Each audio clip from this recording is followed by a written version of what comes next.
Yo, peace, and love, chosen ones. I'm back with another banger. So, I'm currently out on a little walk right now.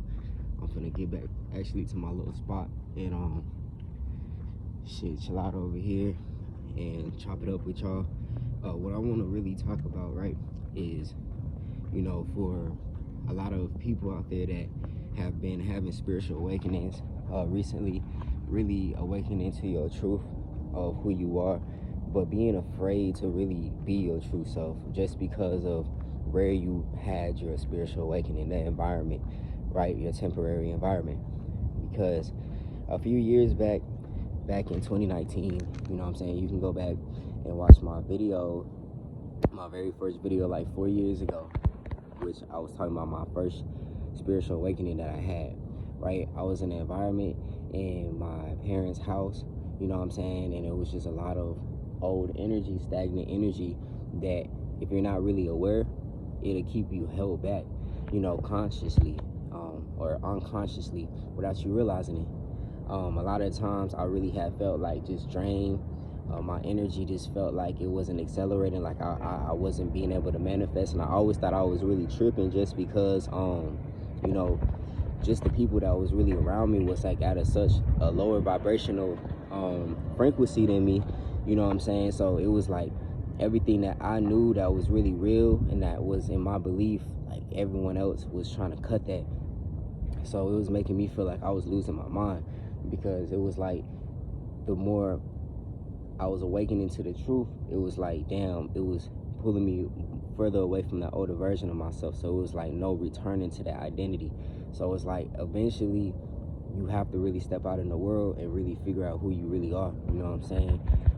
It calls for environment changes, because sometimes just if we stay in an environment, say for example where we grew up, and that's all we knew, that's what we was programmed, what we was taught by our parents.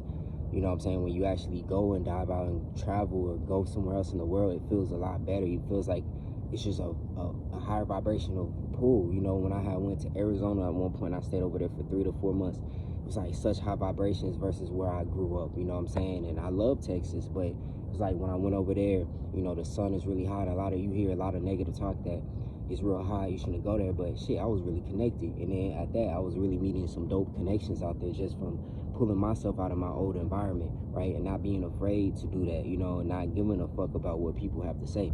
That's like the whole point of this, is like, don't care what people have to say, because you don't want to be on your deathbed at the end of the day being like, damn, I wish I would have did this or pursued this, but I stopped because I wanted to make my parents proud. But after a minute, you have to realize that, hey, at some point you got to step up and be like, shit, I can't depend on external validation to make me happy. You got to find your true happiness and pursue what you want, because when you build up that heightened belief that you can achieve anything, you're building up self momentum whenever you do achieve it. So more and more things is going to be able to manifest. So believe in yourself.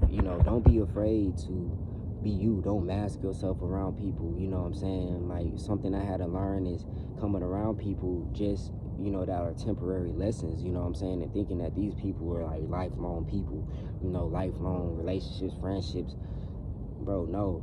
Like, some people are literally just temporary for you to learn a lesson, and you don't want to keep hanging around certain people that aren't learning their lessons and they're healing and they're on the same frequency, because it's going to start to make you mask yourself. A lot of people deal with insecurities and traumas, and they hide a lot of things, and they cope with drugs and liquor and things. You'll find yourself start to slowly do the same patterns and pull yourself away from really facing your own truth. So I make this video to say, don't be afraid to be you. Be you and speak your truth, whether it be make content, start speaking out on something, or create something. Do you could do it. It's achievable. It's all, it's already done once you put your mind to it. So if you're new to this video, if you just now getting to this page, welcome. Subscribe. Make sure to drop a thumbs up and turn on the post notifications down below. Stay tuned for more content, and y'all stay tuned too, because I'm gonna be dropping something major about the Patreon today in the community tab. I've been trying to keep y'all updated with that, so y'all pay attention. It's super exciting, and how everything is really laid out and everything. Like, my assistant really got me right for real with that shit. So y'all stay tuned, and it's ups from here. But as always, y'all have a blessed and abundant day, and yeah, all peace and love.